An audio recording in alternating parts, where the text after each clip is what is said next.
When my boyfriend and I were reborn at the same time, the very first thing he did was dump me and then turn around and propose to my fragile stepsister. All because in our previous life we had lived in poverty. He blamed everything on me. Emily, he had said back then, I used to live in a villa and drive sports cars. If it weren't for marrying you and falling out with my family, I wouldn't have ended up penniless living in a rented apartment and suffering like this. You owe me for the rest of your life. You deserve to be my servant. So this time he thought that by getting rid of me he could finally live comfortably. What he didn't know was that in just 6 months his family would go bankrupt. My name is Emily West. I'm an illegitimate daughter with a biased father, a hypocritical stepmother, and a weak, pretentious stepsister. I grew up struggling to survive in the cracks between them. For a long time I thought Ryan Cooper was the gift heaven had sent to save me. He was handsome, rich, and treated me so well, it made my stepsister Lily burn with jealousy. Using my father's favoritism toward her, and knowing that the Cooper family elders liked her, Lily deliberately tried to drive a wedge between me and Ryan. Aunt Cooper, she would say softly, I know my sister's background isn't very respectable, but she's really trying her best. She's good at making people like her. I'm different. I'm not good with words. I'm slow and I can't hide my feelings. It's natural that Ryan likes my sister more. As long as they're happy, I don't mind. I heard her say things like that every few days. Ryan's mother already disliked me, thinking I wasn't good enough for her son. And Lily's little performance only made her despise me more. Thankfully, at that time Ryan was unwavering. No matter how his family pressured him to break up with me and marry Lily, he never wavered. He even fought with his family for me. But the price was that my father kicked me out of the house too. I still remember that night. It was pouring rain. My father threw me out along with my luggage. Lily cried in our stepmother's arms, pretending to be heartbroken, while my stepmother held her close, sobbing as if she were the one being wronged. My father didn't care who was right or wrong. He just pointed at my face and yelled, Emily West, your sister has always been frail since she was little. She finally met someone she liked and you had to steal him from her. Have you no shame? Ever since you were a child, you've bullied her, stealing her toys, tearing her dresses. I only let it go because your mother died early and no one disciplined you. But this time you've gone too far. But the truth was it was Lily who had stolen toys and torn dresses. Yet, after passing through my stepmother's lips, the story always became me bullying her. My stepmother was a master manipulator. Right on cue, she began to comfort my father. James, don't be so harsh on Emily. You'll only hurt her feelings. But the more she tried to sue him, the angrier he got. If you hadn't spoiled her all these years, she wouldn't be this ungrateful. You made her this way. Hearing that, my stepmother cried even harder. In the end, my father forced me to make a choice. Either give Ryan up to Lily or get out of the house. I left without hesitation. I'll admit eloping with Ryan was partly out of spite, but I never imagined that once we left the Cooper family, Ryan would turn into such a useless mess. After being cut off financially, he found the novelty of living in a small rental apartment exciting at first. He pied me for working days and nights at 2 jobs and would comfort me saying, Emily, I'm sorry you're going through all this. Trust me, I'll find a good job soon and give you a better life. But 2 months passed and he was still lying around at home without a hint of shame. Every job interview ended with excuses. It either didn't match his status or the work environment was terrible. Eventually, he got addicted to video games, chasing validation in a virtual world while our real lives fell apart. He refused to share any housework. And to make things worse, he even demanded that I hire a housekeeper to take care of him. Gradually, he started finding fault with everything I did. Emily, why are you making potatoes and tomatoes again?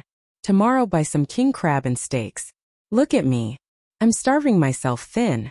Emily, when did you get so sloppy? Your pajamas are all peeled. Why don't you change them? You used to never be like this. Babe, the game just released a new skin. Transfer me $5,000, will you? I need the full set to save face.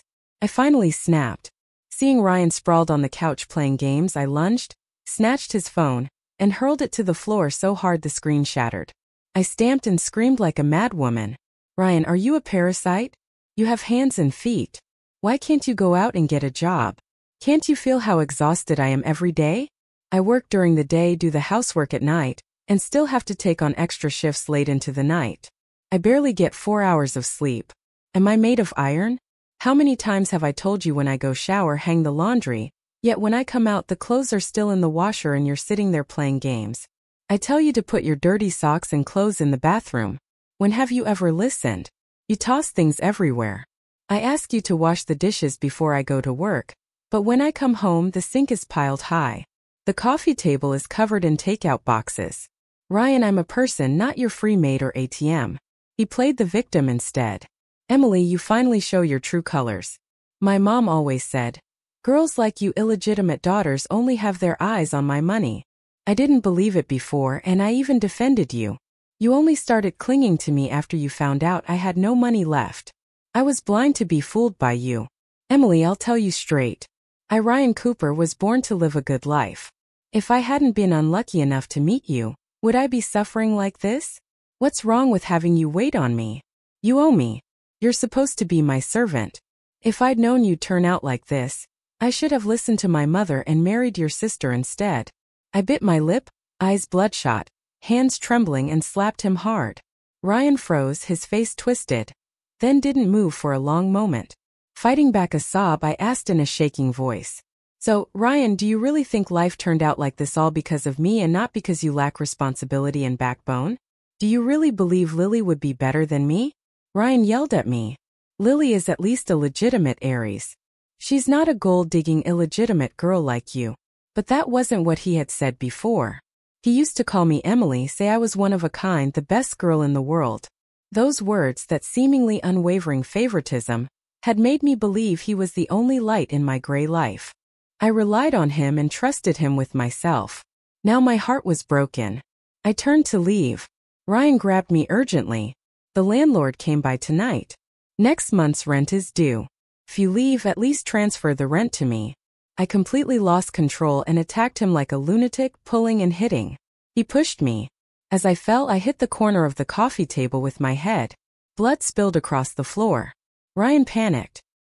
He helped me up and tried to press his hand against the wound to stop the bleeding. Emily M., don't scare me. I didn't mean to. I'm not on purpose.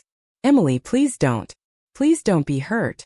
When I opened my eyes again, everything had changed. I was back on the night Ryan had cut ties with his family for me. But this time he'd compromised. He agreed to break up with me and marry my stepsister Lily. How wonderful.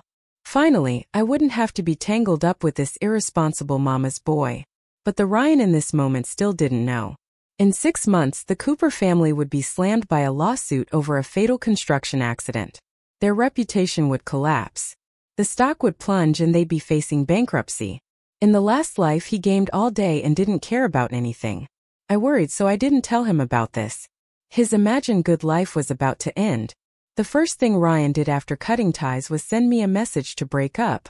Afraid I'd cling to him. News that the Coopers were tying the knot with the Westies spread quickly through our circle. My stepmother couldn't stop smiling. She was busy every day taking Lily out to pick jewelry and wedding gowns. From what I knew of Lily, she didn't necessarily love Ryan. She simply couldn't stand to see me do well. Besides, the Coopers really were richer than the Westies, so she was climbing up the social ladder. At several dinners, Lily deliberately showed off both openly and subtly. Aunt Cooper was unbearably doting toward her. The day I've waited for is finally here. We're finally bringing her into our family, she said. And even my father was all smiles, praising Lily as a charming girl and saying the Cooper family had gotten a steal. Only my stepmother tried to comfort me. Emily, don't overthink it. Your sister's always been like this. Can't keep things to herself. She's not doing it to hurt you. She's just happy. I chewed my food and pretended not to hear them. My reunion with Ryan took me by surprise. That night, I went with my boss to a high-end club to entertain clients. On the way to the restroom, I passed a private room with the door ajar and froze at a familiar voice. Ryan had clearly slipped back into his spendthrift lifestyle. One of the bottles the server had brought in was priced at $80,000. Laughter and lewd banter spilled through the crack in the door. A drunken voice asked Ryan, "Man, we don't get it. Why'd you all of a sudden settle down and pin things on Miss West? Weren't you head over heels with that shoe on Emily before?" Weren't you going to marry no one but her? Ryan lounged on the sofa, lazily swirling his glass of red wine. It was just youthful ignorance, he said. I mistook novelty for love. He tilted his head up. His eyes were sharp and calculating. The Cooper family standing. An illegitimate daughter can't reach that. I can't let people laugh at my family and make us bow our heads for life. I was foolish before. Now I know what I want and who I want to marry. He took a sip and his tone grew more contemptuous. Besides, someone like her, fine for a fling maybe, but who would actually marry her? You get me right. This is the reality. Someone started jeering approval. Another voice laced with a leerish chuckle leaned in. But seriously, Ryan, Emily's got the looks and the figure. If you don't want her, when's it convenient to set your brother up with her? I couldn't help the sting in my chest when they spoke of me like I was property. Ryan's expression barely flickered. He waved them off. Come on, man. If she's leftover material, take her. I'll introduce you to some fresh, decent girls later. Even though I had long given up on him, hearing him say that still hurt. The topic shifted. Hey Ryan, heard Ethan Fu's back in town. That guy never got along with you and I hear his family's pushing him into marriage hard. Someone added with a sneer. The Fu family's top of the line, powerful in high city, but Ethan Fu is a notorious rake. He's into everyone and spends like crazy. Who would dare marry a decent daughter off to him? By the way, rumor has it Ethan Fu once courted Lily and got rejected, so your wedding has to be spectacular. Show him up. Kill his pride a little. I'd heard the name Ethan Fu before. Ryan had brought him up more than once, always with annoyance mixed with bitterness. Ethan Fu was like a mountain Ryan could never climb. In family status, looks, and ability, he overshadowed Ryan at every turn. Wherever Ethan Fu was, Ryan Cooper could only ever be a supporting role. Still, a man like Ethan falling for someone like Lily. I didn't buy it for a second. But speaking of Ethan, something suddenly came to mind. My mother, when she was alive, had been a well-known painter. Her art sales had helped fund my father's business ventures. Her favorite piece, Spring Dawn, had recently been auctioned off to Ethan Fu for a high price. Unfortunately, since he'd been living abroad, I hadn't been able to reach him despite many attempts. As fate would have it, that very night when I left the restroom, I ran right into Ethan standing by the door talking on the phone.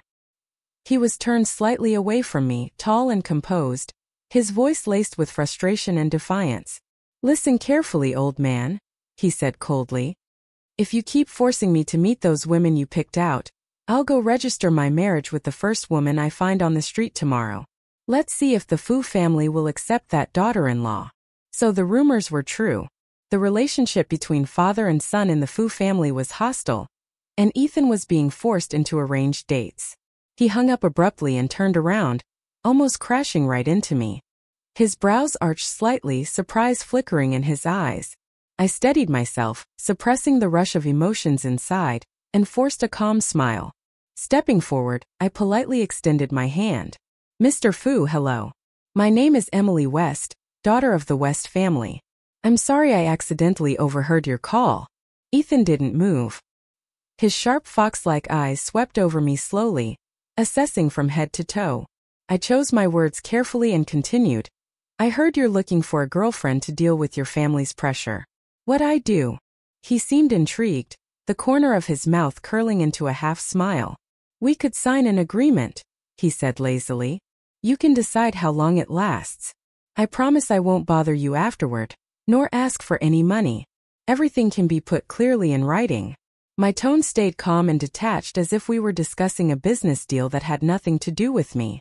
Ethan gave a low, amused laugh and suddenly stepped closer. His presence was overwhelming. I instinctively tried to back away, but my heels hit the cold wall. He leaned in, one arm braced casually on each side of me, trapping me in a space both intimate and dangerous. He said, "Your name is Emily West." He drawled, his voice rich, laced with danger. Then what's your relationship with Lily West? His question caught me off guard. Did he really pursue her once? Leah's my half-sister, I answered truthfully, feeling my pulse tighten. Ethan's eyes darkened with something unreadable, his smirk deepening.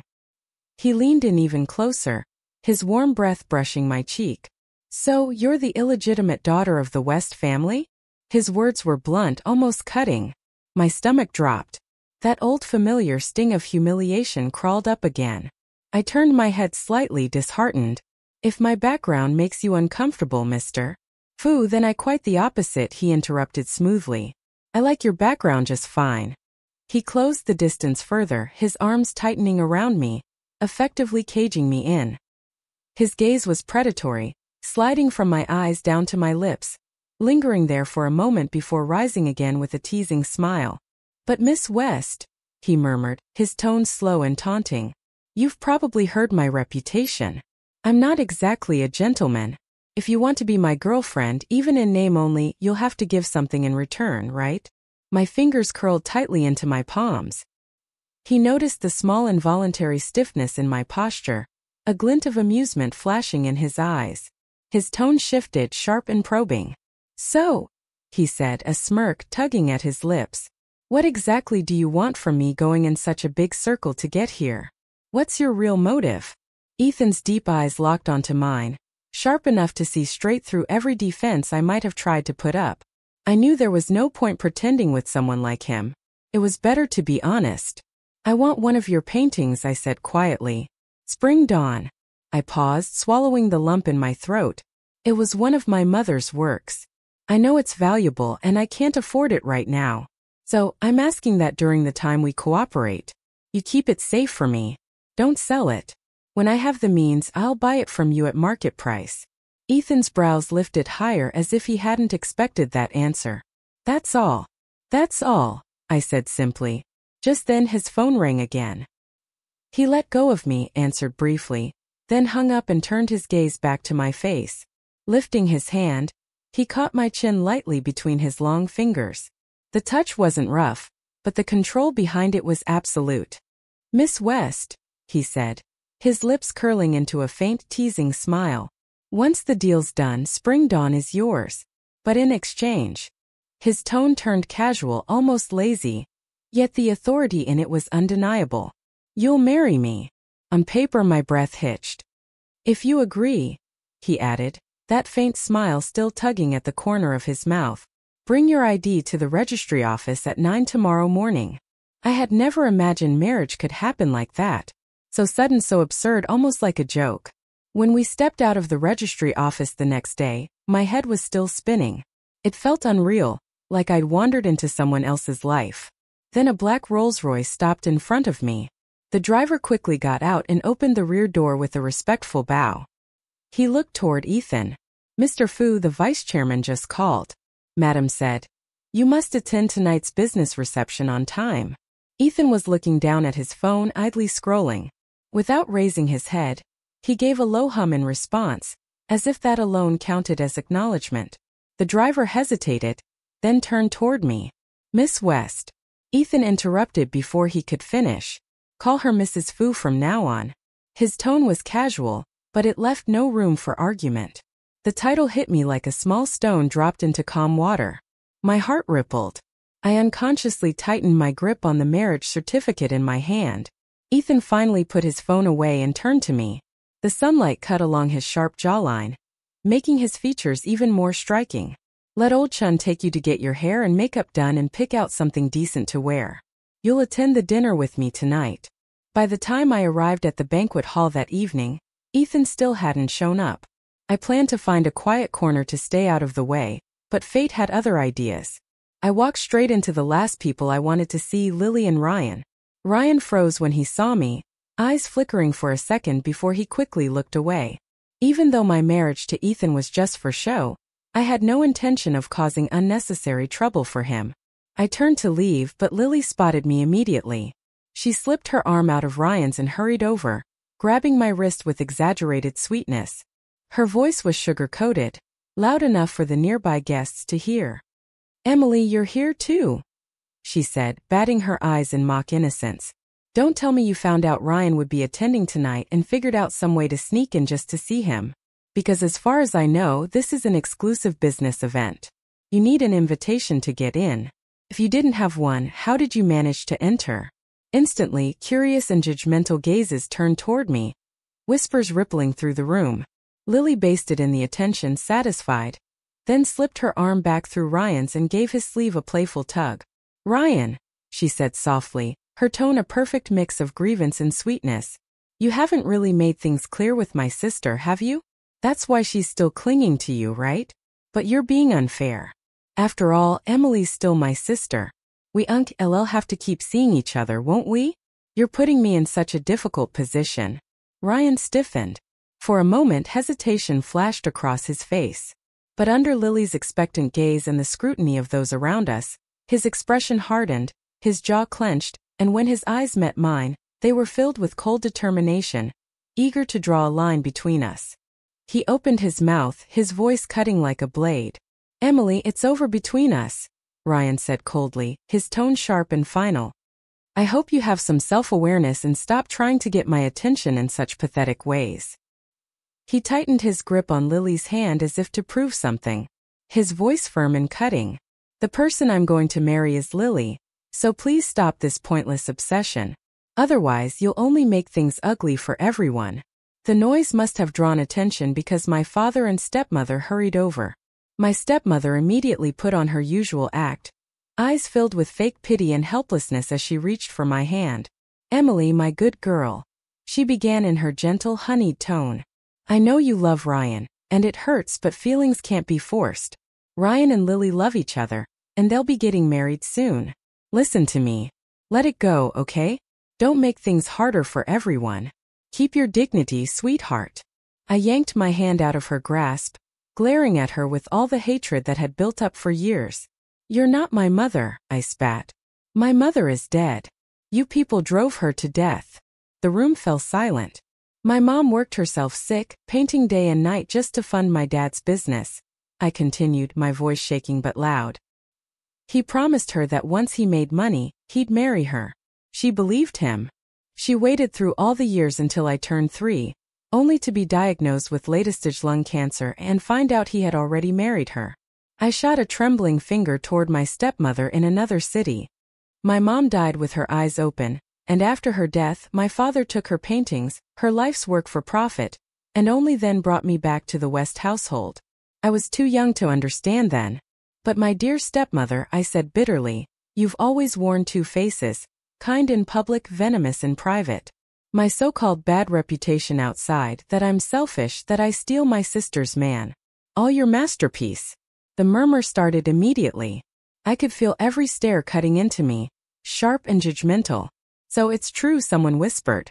"That illegitimate girl really is as uncultured as they say. No respect for her elders, cursing such a kind stepmother. Disgraceful. I heard she tried to seduce her own sister's fiancé," another voice added. "Shameless." My stepmother seized the moment, pretending to wipe away tears. "Please don't say that about her," she pleaded weakly. "Emily just has a bit of a temper. She means no harm. It's my fault. I didn't teach her well." My father's face darkened.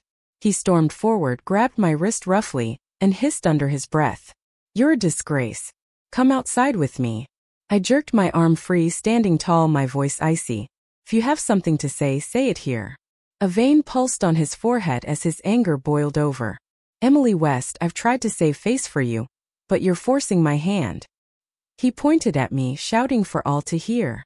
"Ryan and Lily's marriage was arranged between our families. It's already settled. Stop wasting your time." He swept his eyes across the crowd, raising his voice even louder, as if declaring it to the world. "I don't know how you even got in here tonight. But let me make this clear. If you dare to interfere with your sister's marriage again, I will sever our relationship once and for all. From this day forward, you are no longer my daughter. You are no longer part of the West family." The coldness that flooded me was absolute, so deep it burned away every trace of pain, leaving only calm. I stared at him, then suddenly laughed, a clear, steady laugh that echoed through the now silent ballroom. "Fine," I said, raising my voice so everyone could hear. "Then let all of you be my witnesses. I, Emily West, hereby sever ties with my father, James West. From this moment on, whether the West family rises or falls, it has nothing to do with me. You ungrateful brat." My father's face flushed crimson as fury overtook him. He raised his hand high, ready to slap me. I stood my ground, glaring back at him without flinching. But just as his hand was about to strike, the heavy doors of the banquet hall burst open with a resounding crash that silenced the entire room. Every head turned toward the entrance, and there, framed by the light, Ethan Fu walked in, tall, poised, and commanding in a perfectly tailored black suit, his presence instantly swallowing the noise and tension in the air. Ethan strode into the ballroom, his long legs moving at an unhurried, steady pace. His face was calm, expressionless, but his eyes, those deep fox-like eyes, swept across the room with a sharp, commanding presence that made people instinctively step aside. As he passed, the crowd parted on its own, leaving a clear path straight toward me. Under countless curious and astonished gazes, Ethan walked with unshakable composure until he stopped right in front of me. He didn't spare even a single glance at James West, who was still frozen awkwardly in place. His hand suspended midair from the slap he never got to deliver. Ethan took off his black suit jacket without hesitation and draped it over my trembling shoulders. His voice was low and even. "The air conditioning's too cold. You'll catch a chill wearing something this light." The entire room fell silent for a moment, then erupted in whispers of disbelief. "Did you see that? The illegitimate daughter actually has a connection with the Fu heir. Looks like young Master Fu is protecting her. Wow, Emily West really has some tricks up her sleeve. First, she tangled with her brother-in-law, and now she's hooked the richest man in town. We underestimated her." The gossip was vicious and cutting, but Ethan didn't even flinch. It was as if their voices didn't exist at all. He simply reached for my hand, gently placed it on his arm and said calmly, "Sorry I'm late." Then, without so much as a glance at my father, he led me out of that suffocating crowd. James West stood there dumbfounded, his hand still frozen midair, not knowing whether to drop it or keep it raised. My stepmother and Lily's faces were drained of color, their smiles stiff as porcelain masks. Only Ryan's hands, hanging at his sides, were clenched into fists so tight his knuckles turned white. Ethan guided me through the murmuring crowd until we reached a quiet hallway away from all the prying eyes. I finally turned to him, my voice barely above a whisper.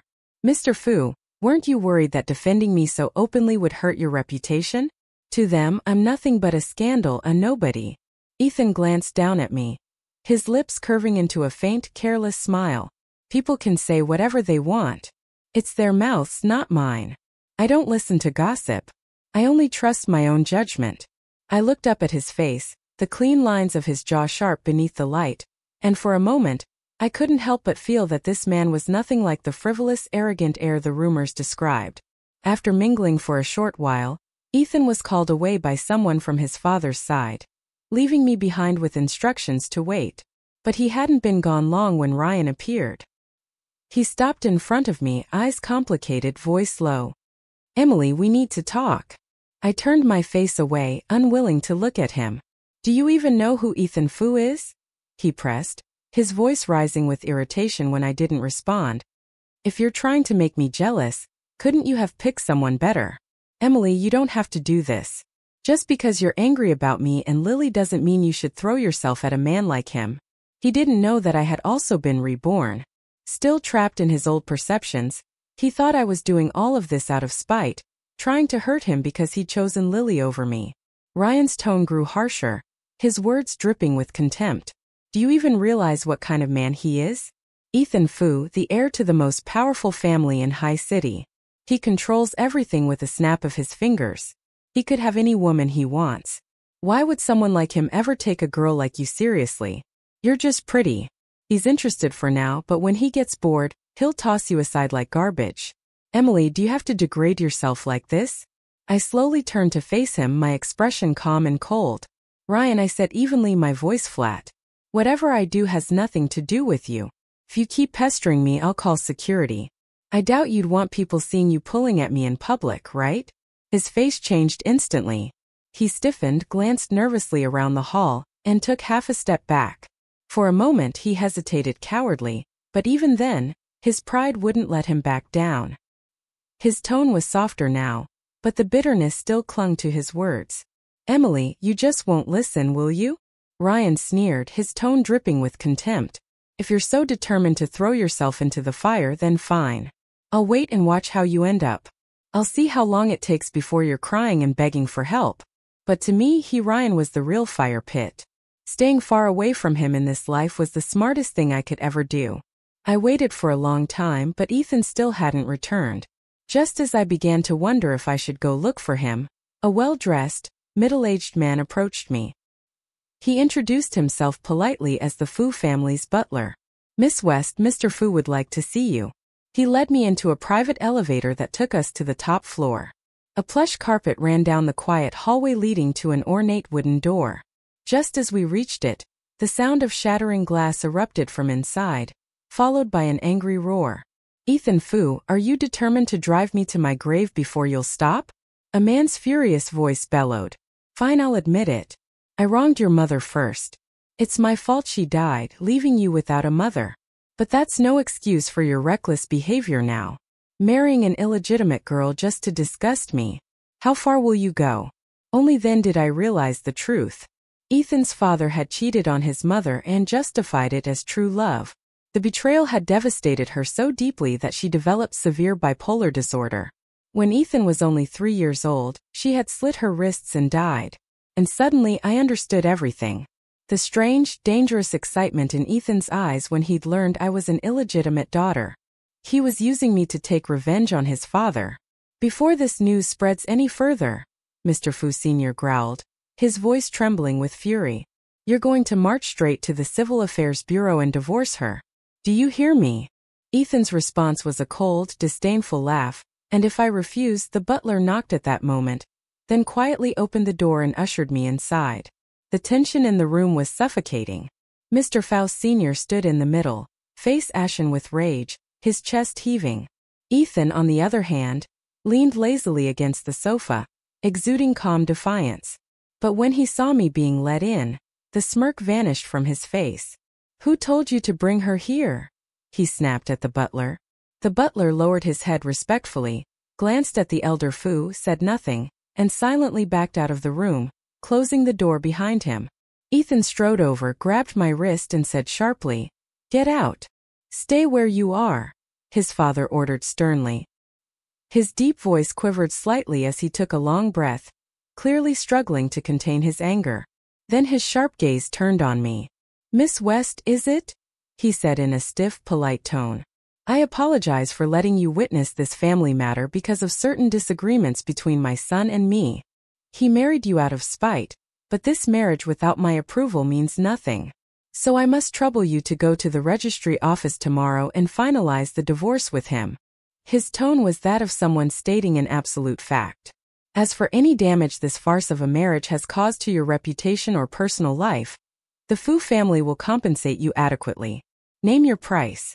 Ethan spun around, his voice sharp as a whip. "I'll say this once more. Who I marry is my choice. You don't get to decide that for me.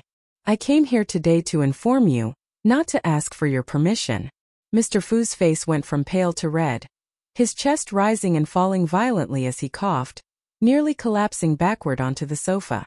Just then the door to the lounge burst open again. A well-dressed woman in elegant pearls rushed in, her face pale with worry. She didn't even look at Ethan or me. She went straight to Mr. Fu, clutching his shoulders and patting his back with trembling hands. "Ethan, please stop," she cried, her voice thick with tears. "Don't upset your father any further. The doctor said his heart can't take stress." Then she turned to Ethan, her expression pitiful, her tone pleading. "If you're angry, take it out on me. It's my fault. It's all my fault. Please just don't make things harder for your father." I watched her carefully. Her delicate sobs, the perfectly timed tears, the gentle but manipulative look in her eyes, the fragile, submissive posture. Every detail reminded me of my own stepmother. At that moment, I finally understood Ethan's deep-seated hatred. And Mr. Fu's reaction, it was eerily, painfully similar to my father's. He gripped that woman's hand tightly, glaring at Ethan with eyes full of fury and disgust. His voice trembled with disappointment. "Don't waste your breath on him. He's a useless, ungrateful fool who will never accomplish anything. Let him ruin himself. I'll just pretend I never had this son."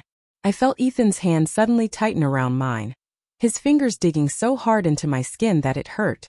His voice was cold, steeped in mockery. "If that's how you feel, then there's no reason for us to ever meet again. After all, when you die, your precious younger son will be there to carry your coffin. You won't be missing me.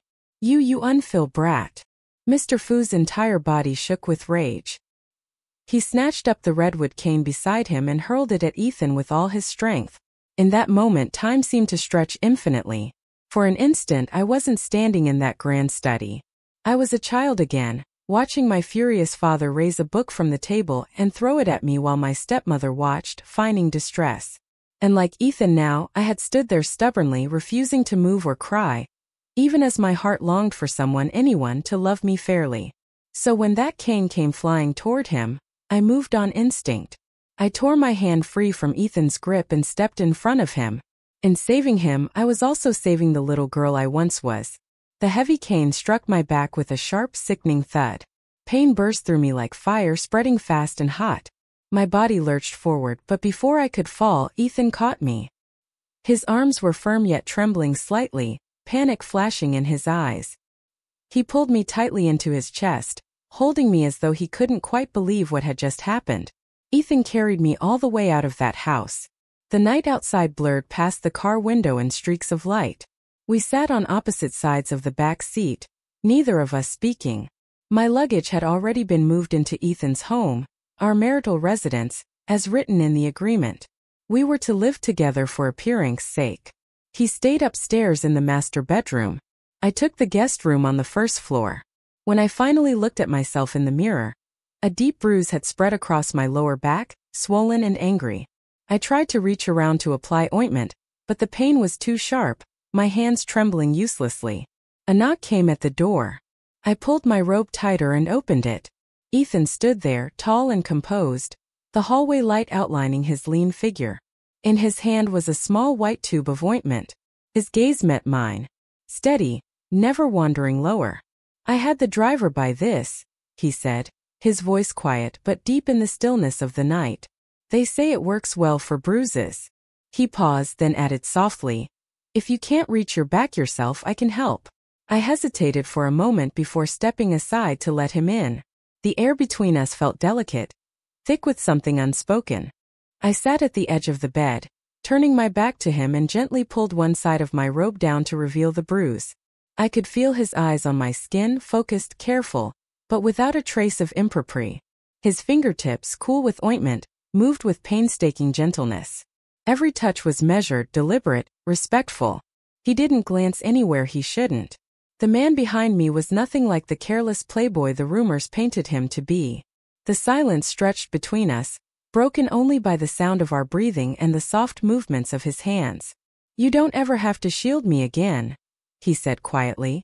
I pulled my robe back up and turned to face him. "I didn't do it for you," I said evenly.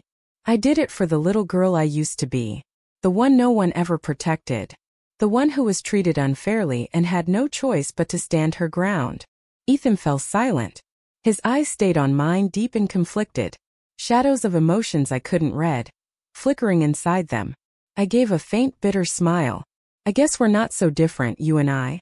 We both had fathers who chose favorites and stepmothers who knew how to act for an audience. But at least your mother once had a name, a rightful place. My mother gave everything she had and still died nameless. She couldn't even close her eyes in peace. And now her daughter's the bastard she left behind." My tone was deliberately light, but the bitterness in my chest ran bone deep. Ethan said nothing. He just looked at me quietly, his silence heavier than words. The wind ruffled the fringe of his hair, making the emotion in his eyes even harder to read. After that night, Ryan disappeared completely from my life. For the first time in a long while, I finally enjoyed a stretch of calm. I poured all my energy into my studio. I had loved painting since I was a child. My mother's artistic talent ran in my blood. Opening an art studio and holding exhibitions had always been my dream. In my past life, I had given it up out of financial desperation and because of Ryan. But in this life, I was living for myself alone. Recently, one of my pieces caught the attention of a well-known collector in the industry. During an interview, he mentioned my work specifically, which brought me a wave of recognition and new opportunities. For the first time, the studio was thriving, finally finding its rhythm. Around the same time, news of Lily and Ryan's wedding flooded the internet. Their grand ceremony dominated headlines. 7 out of the top 10 trending topics were about them. Out of curiosity, I opened a photo from the event. Lily, dressed in an extravagant wedding gown, leaned on Ryan's shoulder with a radiant smile. They looked every bit the perfect couple. But that massive wedding buzz was soon overshadowed by another explosive headline. Ethan Fu's father had collapsed suddenly and was rushed to the hospital in critical condition. The news footage showed chaos outside the Fu family estate. Mr. Fu Sr. was being carried into an ambulance while Ethan's stepmother sobbed hysterically beside him, nearly fainting. Outside the emergency room, she leaned pale-faced against her younger son, tears streaking her cheeks. Facing the cameras, she wept silently while her son shouted furiously at reporters, "Go find Ethan Fu. Isn't he the one who loves the spotlight?" He knew our father's health was fragile, but he still picked a fight with him. Now my father's lying in the hospital. Is he satisfied? That accusation, combined with Ethan's usual public image, instantly set off an uproar. The internet exploded with outrage. Countless people sided with the grieving mother and son, condemning Ethan for driving his father to illness. And right in the middle of the storm, the news of my marriage to Ethan was exposed. Overnight, the narrative twisted. I became the conniving, illegitimate woman who had seduced him for money and inheritance. Reporters swarmed the studio. Cameras flashed like lightning, surrounding the entrance so tightly there was no escape. Even when I tried to slip out through the back door, they found me. "Look, it's Emily West," someone shouted. A dozen flashes went off at once, blinding me. Microphones shoved toward my face. "Emily, did you and Ethan Fu really get married? Is it true Mr. Fu's collapse was caused by your marriage? How will the Fu family's assets be divided?" When Mr. Fu was hospitalized, witnesses say Ethan was partying at a nightclub with several women. Is that true? They pressed closer until I was cornered against the wall. I had nowhere to go, so I reached forward, grabbed one reporter's microphone, and calmly read her badge. "Reporter Wang Ying," I said evenly. "Did you personally see Ethan at that nightclub?" Her eyes flickered. I didn't, but I cut her off, my gaze sweeping over the crowd. Then why report it as fact? As journalists, isn't your duty to seek truth and serve the public? Or do you just fabricate stories for clicks? A sharp voice rose from the crowd. Then why wasn't Ethan at the hospital while his father was being treated? Because he doesn't need to put on a performance to earn sympathy, I said without hesitation. Immediately, someone latched on to my words. Are you implying that Mrs. Fu and her son are faking it for attention? I gave a faint smile. Those were your words, not mine. When they couldn't get a reaction out of me, they shifted tactics. If that's the case, why attack your marriage? The internet says you and Ethan were never legally married, that you spread the rumor yourself to pressure him into acknowledging you, hoping to marry into the Fu family and seize the inheritance. I kept my tone steady. Ethan and I have a confidentiality agreement. Our marriage wasn't meant for public disclosure. My silence only emboldened them. They pressed harder, their questions growing sharper, their voices rising. I could feel the heat of the cameras closing in, the weight of the crowd suffocating. I took a step back, then another, until I had nowhere left to retreat, and then from behind the sea of reporters, a clear, steady male voice cut through the chaos. Who said, "We're not married." The noise stopped at once, heads turned. The crowd parted instinctively, making way. Ethan appeared, walking toward me through the press of people, his driver shielding him from the jostling reporters.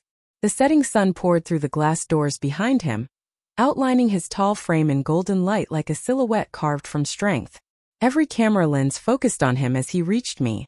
Without hesitation, he slipped an arm around my shoulders, pulling me close. His hand rested lightly but firmly on my back, a silent gesture of reassurance. I looked up at him. He met my gaze, his voice, calm yet powerful enough to silence the chaos around us. "Emily West is my wife, legally and rightfully married to me," Ethan said, his calm, steady voice carrying clearly over the noise. "She is the lawful young madam of the Fu family, recognized by the Civil Affairs Office." The image of the two of us standing together under the sunset, his arm around me, our eyes meeting spread across the internet like wildfire. Public opinion instantly split in two. Some praised Ethan's boldness, calling him protective and sincere, saying maybe he wasn't the heartless playboy the tabloids made him out to be. Others accused him of putting on a show for attention. But to Ryan, who had just returned from his honeymoon, that same photo looked very different. He stared at the image on his phone, the one being reposted thousands of times, fixating on the expression in my eyes, the shock, the emotion, the faint trust. That gaze used to belong to him. Now I looked at him with cold indifference. Yet I looked at the man he despised most with warmth and emotion. Crash! The coffee table went flying, sending shards of glass scattering. Lily flinched, startled. "Ryan, what's wrong?" she asked in confusion. He didn't answer. His rage had nowhere to go, caged and violent like a trapped beast, ready to explode. His jaw clenched so tightly that his voice came out through gritted teeth. "She actually married him. Emily, how dare you?" The moment my name left his mouth, Lily's face darkened. She bent down to pick up his phone from the floor, the cracked screen still showing that same picture of Ethan and me. In an instant, she understood why Ryan was so furious. He was jealous. Lily, who had always been adored and coddled, had never felt such humiliation. Ryan had never truly loved her. Marrying her had only been his way of reclaiming the comfortable life he'd lost. Now that the wedding was over, he didn't even bother pretending. He yanked his hand out of hers coldly. "Stay out of my business," he said, already striding toward the door. Lily's temper snapped. She rushed in front of him, blocking his way. "Where are you going? It's our wedding night. Are you seriously leaving?" Her voice rose, trembling with disbelief. "You're going to her, aren't you? You're going to find Emily." Ryan stopped, turning to look at his so-called wife. His eyes were icy, full of warning and impatience. "Where I go is none of your concern," he said flatly. "From now on, Lily, stay put in the Cooper house. Play your part as the respectable Mrs. Cooper. Everything else, stay out of it. Understand?" She stood there shaking, her face contorted with fury as he walked out without a backward glance. Then, choking on rage and humiliation, she screamed after him. "You bastard!" After I moved into Ethan's house, I gradually got to know his driver, an older man with a gentle way of speaking. Through him, I began to learn about sides of Ethan that no one else ever mentioned. Every year, he made anonymous donations to orphanages and nursing homes. He loved animals, often volunteering at shelters for strays. He regularly donated to programs for the disabled, the elderly, and children left behind in rural areas. And he personally visited them whenever he could. He was also passionate about photography. Some of his works had even won awards, though few knew they were his. None of these good deeds were public knowledge. Yet, every rumor and scandal the media printed about the Fu family somehow ended up tied to his name. His younger brother got a woman pregnant. It was blamed on Ethan. His brother got into fights and gambling debts. It was blamed on Ethan. He tried explaining at first, but his father never believed him. Over time, the disbelief hardened into indifference, and Ethan gave up defending himself. The more people smeared him, the less he cared. If his father despised something, Ethan made a point of doing it, almost out of spite. Their relationship had long been hanging by a thread. And this time that fragile bond finally snapped. Ethan's father didn't survive. He passed away in the ICU. The day of the funeral, Ethan didn't attend. The media called him unfil. The internet tore him apart, but only I knew the truth. That day, he locked himself in his room and hadn't eaten or drunk anything from morning till night.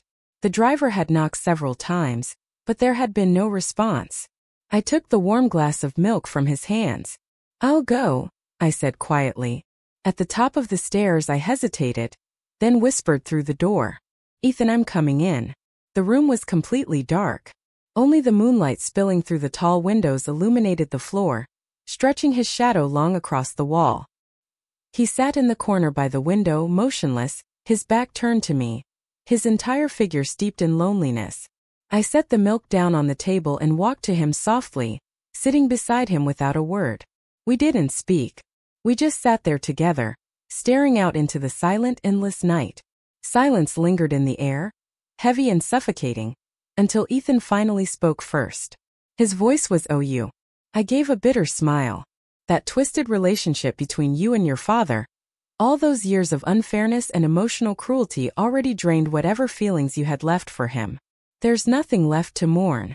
I turned my head slightly, studying the faint outline of his face in the shadows.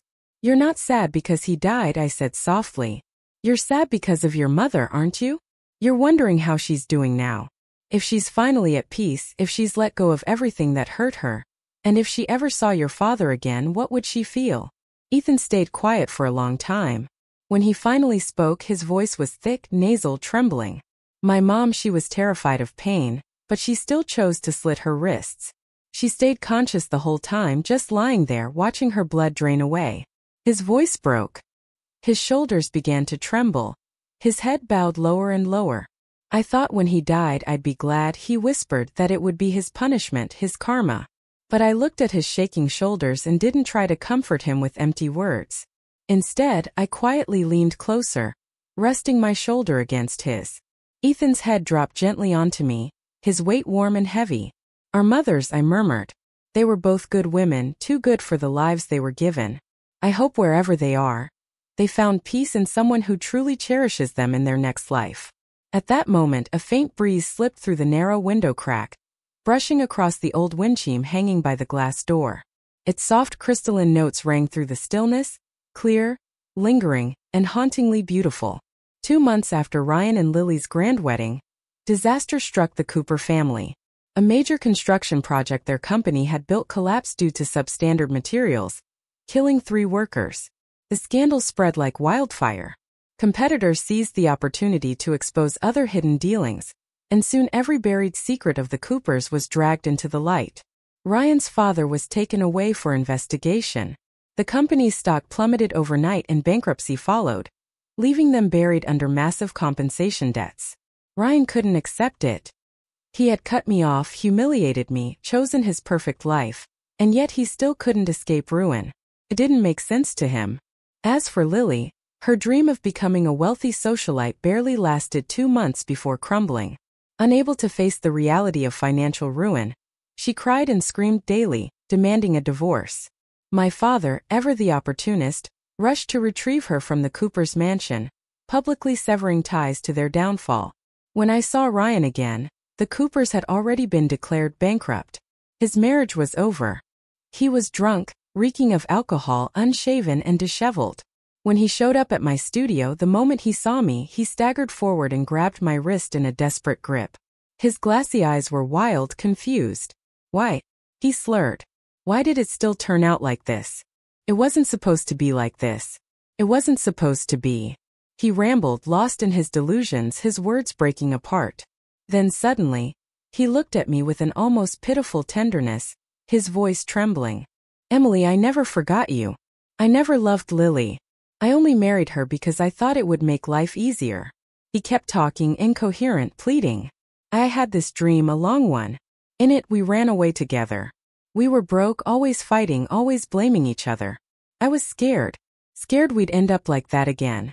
That's why I left you. You have to believe me." Watching him unravel, clinging to his self-deception, I no longer bothered to pretend. My voice was calm, cutting through the chaos. "Ryan," I said, "that wasn't a dream. That was our last life." He froze. His drunken gaze sharpened in an instant, disbelief washing over his face. The emotion, the guilt, the sorrow all drained away, replaced by shock. I held his gaze, speaking each word clearly. "From the moment you decided to marry Lily, I knew it. You were reborn too." For a long moment, Ryan just stared at me, his face pale, his expression vacant. Then slowly, his features twisted in rage. The drunken haze vanished, replaced by fury. "So, Emily," he shouted, his voice cracking, "this was your plan all along? You never intended to be with me again, did you? You knew the Coopers would go bankrupt from the start.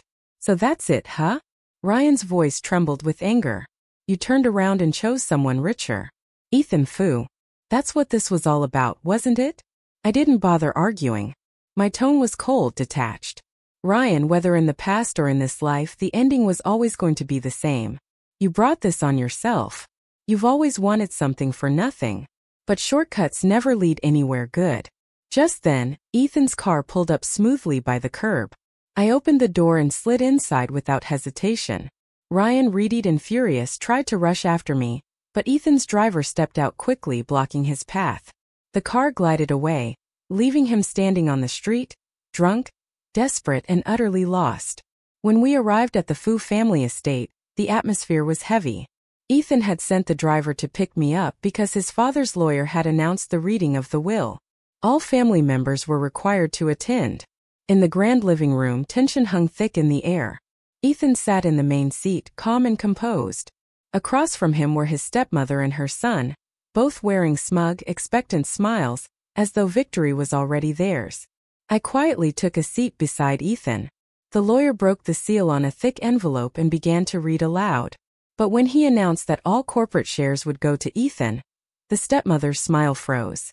And when the lawyer continued, explaining that the family estate would be divided at an 80-20 ratio in Ethan's favor, she shot to her feet, face pale with disbelief. "Impossible," she screamed. "This will is fake." Her voice was shrill, accusing. "You must have tampered with it, Ethan." Even Ethan looked taken aback. He frowned, glancing at the lawyer with genuine confusion. The lawyer adjusted his glasses and said evenly, "Mr. Fu, this is your father's handwritten letter left to you before his death." Then he began to read. The letter revealed the truth Ethan's father had buried deep for years. He had never stopped caring for his eldest son. On the contrary, his strictness came from high expectations and guilt. He admitted that he had wronged Ethan's mother, and that remorse had followed him for the rest of his life. As for his younger son, born of his second marriage, the father wrote bluntly that the boy was spoiled, lazy, and lacked ambition, completely unfit to inherit the family business. He confessed that his years of coldness toward Ethan were deliberate. It was to ease his wife's guard while also testing and hardening Ethan's will. "Business," he wrote, "is a battlefield. I needed a successor who has endured hardship, who can stand firm in any storm, not a flower raised in a greenhouse." At the end of the letter, he offered Ethan a final apology. "When I see your mother again," it read, "I'll beg her forgiveness myself."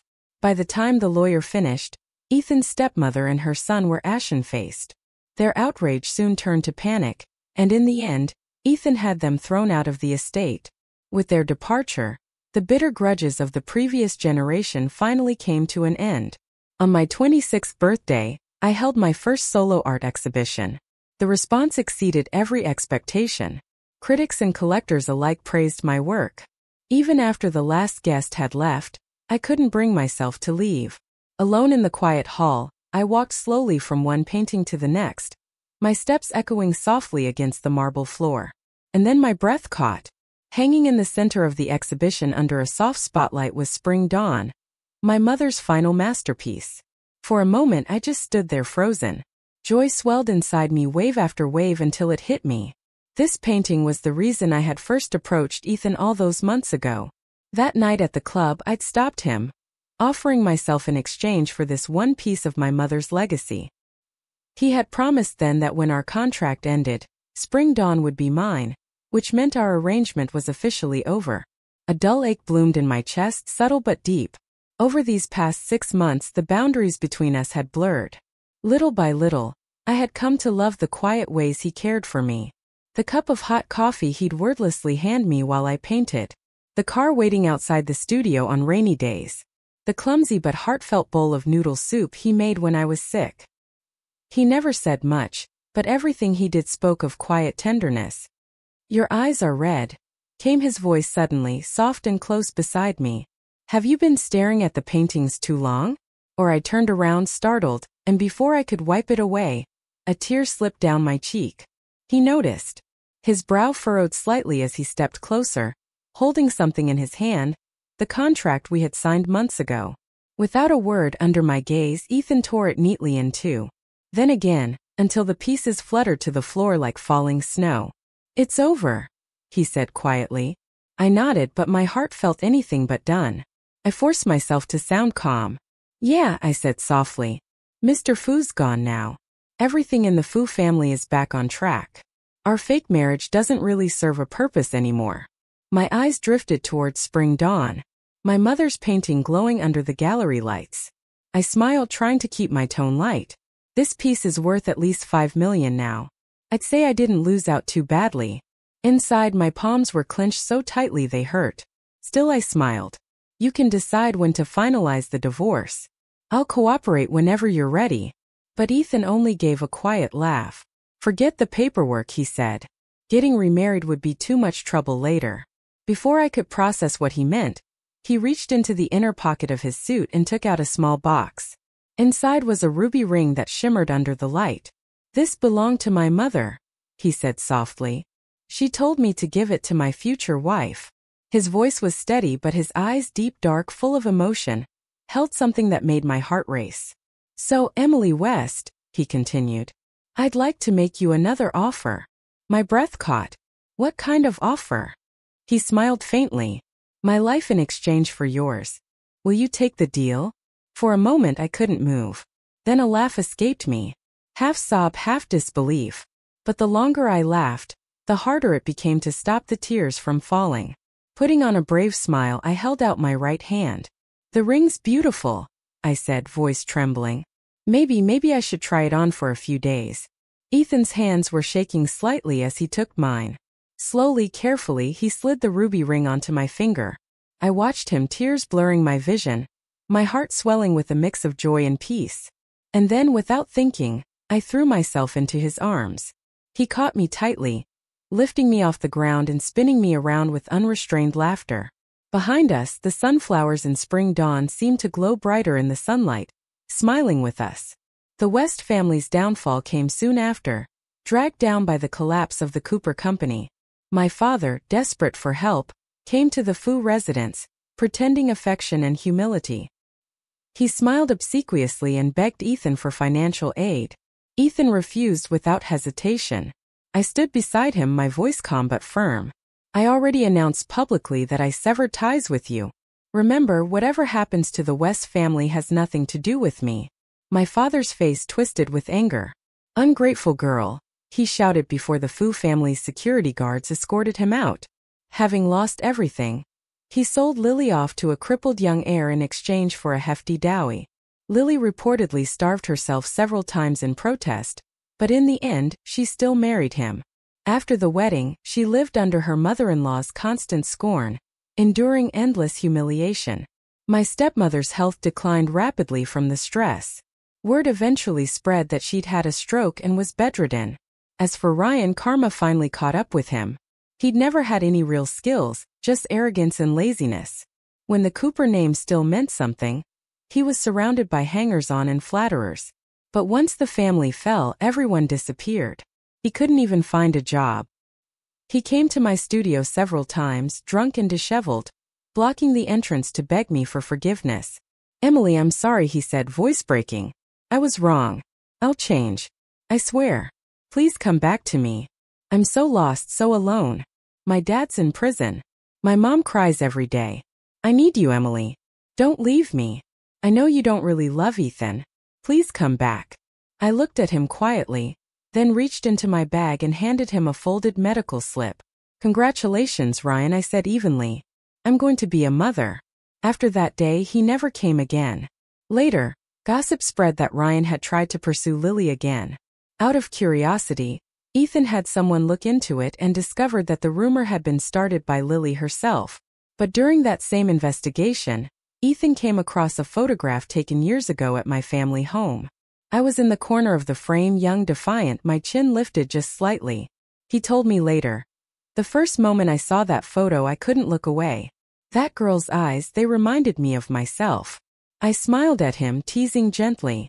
So, Ethan Fu, you fell in love with me at first sight, he chuckled. Something like that, he said softly. Yeah, I guess I did. Years later, as sunlight spilled into my studio, I stood before Spring Dawn, the painting that had started it all. Behind me, Ethan's arms slipped around my waist, his familiar warmth anchoring me to the moment. The past, with all its pain and chaos, had finally settled into quiet peace. We both lost too much, fought too hard, but somehow found each other at the end of it all. I turned to him and smiled. We made it. He kissed my forehead, whispering against my skin, this time for a lifetime. And outside the window, the sunflowers in bloom turned their faces toward the light, just like us.